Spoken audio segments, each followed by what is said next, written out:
नमस्कार, मी सतीश कुलकर्णी. 10 जुलैला गुरुपौर्णिमा आहे. यंदाच्या गुरुपौर्णिमेला मी गाणगापूरला उपस्थित राहणार आहे. प्रतिवर्षाप्रमाणे उपासना, गुरूंचे आशीर्वाद, काही साहित्य वाटप, माधुकरी अन्नदान वगैरे माझे कार्यक्रम आहेत. काही भाविक भक्तांनी मला विचारलं की आम्ही गुरुपौर्णिमेनिमित्त गुरूंची काय सेवा करावी. त्याचा संदर्भ देऊन मी हा व्हिडिओ करत आहे.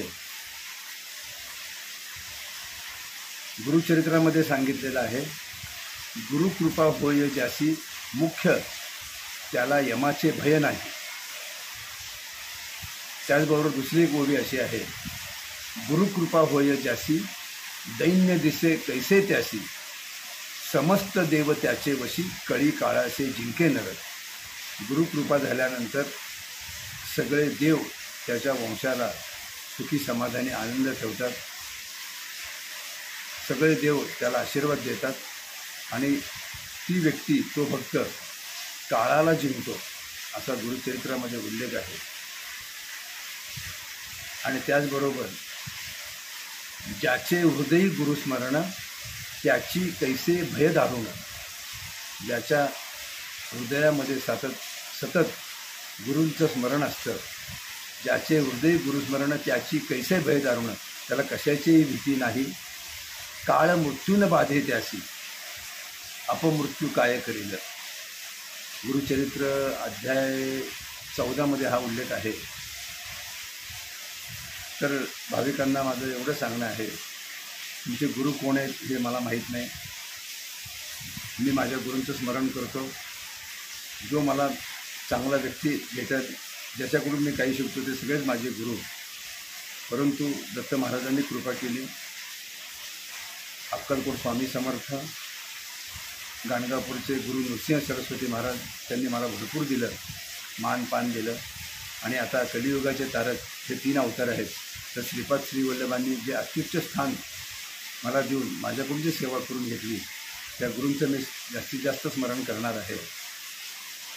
ज्या भाविकांना त्यांच्या गुरूंनी काही मंत्र सांगितलं असेल किंवा त्यांच्या आवडीनुसार काय कोणता जप असेल तर ते करू शकतात. साधारण महिनाभर अवकाश आहे.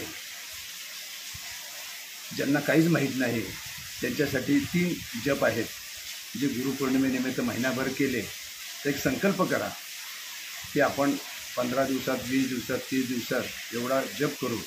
आणि त्या संकल्पाप्रमाणे जर आपण नामस्मरण केलं आणि ते गुरु महाराजांना अर्पण केलं तर तुमची सेवा तिथपर्यंत पोहोचेल. दिगंबरा दिगंबरा श्रीपाद वल्लभ दिगंबरा, दिगंबरा दिगंबरा श्रीपाद वल्लभ दिगंबरा. श्री स्वामी समर्थ, श्री स्वामी समर्थ. आणि श्रीपाद राजम शरणम प्रपद्ये.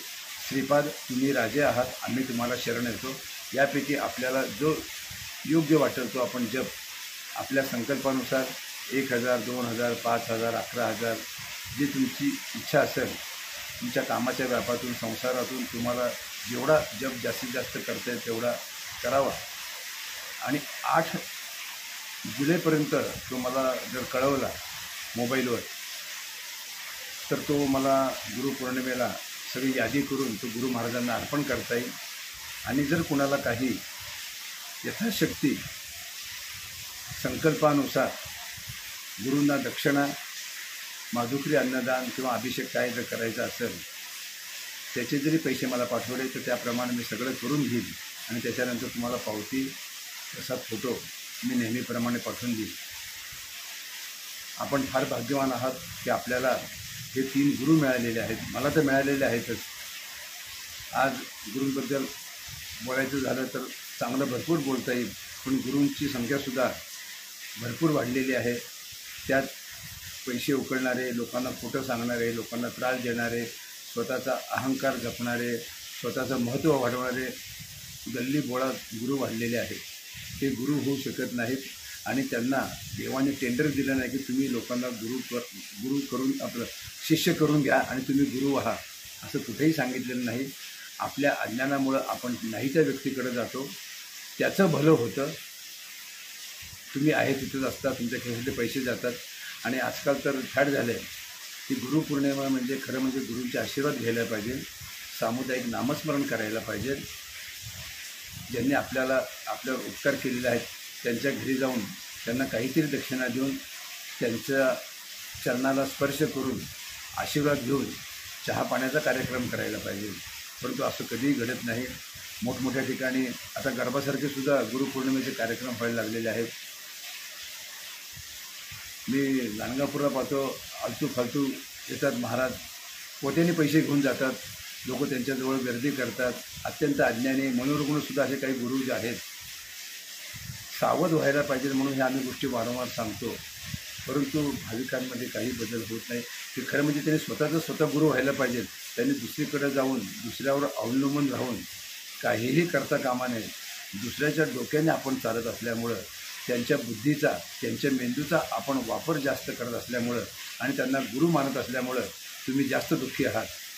तुम्हाला जन्मतः परमेश्वराने चांगली बुद्धी दिलेली आहे, मेंदू दिलेला आहे. त्याचा जर तुम्ही वापर केला तर तुम्हाला दुःख येणार नाही आणि आहे ते दुःख तात्काळ बऱ्याच प्रमाणात कमी होईल. पण आपण तसं धाडस करत नाही. आपण आपल्या गुरूंवर, स्वामी समर्थ, नृसिंह सरस्वती महाराज, श्रीपाद श्री वल्लभांसुद्धा विश्वास ठेवत नाही. घरात ग्रंथ आहेत, वाचन आहे, फोटो आहेत, पण मनामध्ये किंतु परंतु येतं आणि तिथं आपण डगमगतो. आणि जिथं किंतु परंतु येतं, साक्षात गुरुचरित्रामध्ये सांगितलं आहे, परमेश्वराबद्दल मनात शंका घेतली आणि किंतु परंतु मनात आलं की तो भक्त संपला. जो अविश्वास दाखवतो त्याला परमेश्वरसुद्धा मदत करत नाही. बाकीचे लोक तर नाहीच नाही. आपण जीवन जगताना आपल्यावर जर कोणी, आपण प्रामाणिक असताना जर संशय व्यक्त केला, आपल्याला नावं ठेवली, तर आपण त्याचं पुन्हा तोंड बघत नाही आणि आपण त्याला कोणतीही मदत करत नाही. तर प्रत्यक्ष देव आपले गुरु महाराज कसं मदत करतील.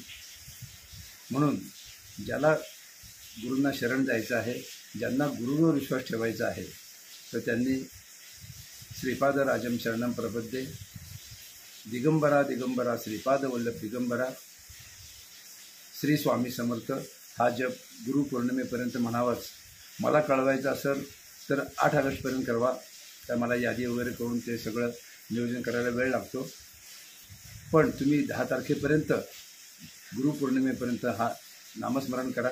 सकाळी उठा, सकाळी थोडा जप करा आणि आपल्या घरात जे मोठे आहात त्यांचे चरण पकडा, त्यांचा चरण स्पर्श करा, त्यांच्याकडून आशीर्वाद घ्या आणि आनंदाने पुढचं जीवन जगा. पुढच्या जीवनाची वाटचाल तुम्हाला फार सोपी आहे. कारण या कलियुगात आपल्याला तारणारे म्हणजे गुरुच आहेत. प्रत्येकाला स्वामी समर्थ, गुरु दत्तात्रय, श्रीपाद वल्लभ, नृसिंह सरस्वती महाराज भेटणार नाहीत. परंतु तुमच्या घरात जर तुम्ही मोठे असतात तर लहानांना आशीर्वाद द्या. तुम्ही लहान असतात तर मोठ्यांकडून आशीर्वाद घ्या आणि या गुरुपौर्णिमेपासून आपलं जीवन बदलण्याचा प्रयत्न करा. कारण गुरुपौर्णिमेनिमित्त आपण काहीतरी संकल्प केला तर आपल्यावर गुरूंची कृपा होण्याची शक्यता आहे. नुसतं घरात देवाचे फोटो असून काही उपयोग नाही. आचरणाला जर प्रारंभ केला आणि गुरूंचे आशीर्वाद जर प्राप्त करून घेतले तर तुम्हाला काहीही अडचण येणार नाही. गुरुचरित्र अध्याय नंबर 14 वाचा. 14वा अध्याय काय वाचायचं की तुमच्या मनातील भीती, तुमच्या मनामध्ये जातीमधलं काही लोकांची, नात्यामधल्या काही लोकांची आणि जिथं तुम्ही काम करता त्यांची तुम्हाला भीती असते आणि जीवन जगताना तुम्ही फार उचापात्या करता आणि उचापात्या करत असताना तुमचे बऱ्याच ठिकाणी पैसे जातात, बऱ्याच ठिकाणी तुमचं दुःख तुम्ही अंगावर ओढून घेतलेलं असतं आणि तुम्ही उचापात्या करताना अनेकांना दुखावलेलं असतं. तर याच्यातून तुम्हाला थोड्याफार प्रमाणात जर सुटका व्हावी अशी वाटत असेल आणि त्याचबरोबर गुरूंचे आशीर्वाद जर तुम्हाला प्राप्त करून घ्यायचे असतील तर गुरु महाराजांना शरण द्या. साधारण बराच 28 ते 30 दिवसाची वेळ आहे. गुरुपौर्णिमेपासून तुमच्यावर गुरूंचे कृपा आशीर्वाद भरभरून व्हावेत आणि तुम्हाला पुढील काळ सुख, समाधान, आनंदात जावा अशी मी गुरु महाराजांच्या चरणी प्रार्थना करतो. पण तुम्हीसुद्धा थोडा बदलण्याचा प्रयत्न करा.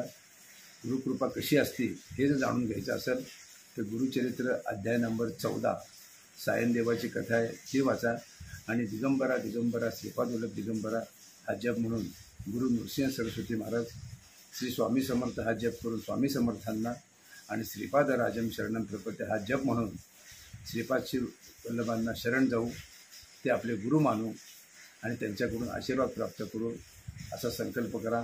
परमेश्वर तुमच्या पाठीशी आहे, राहील याची मी तुम्हाला खात्री देतो.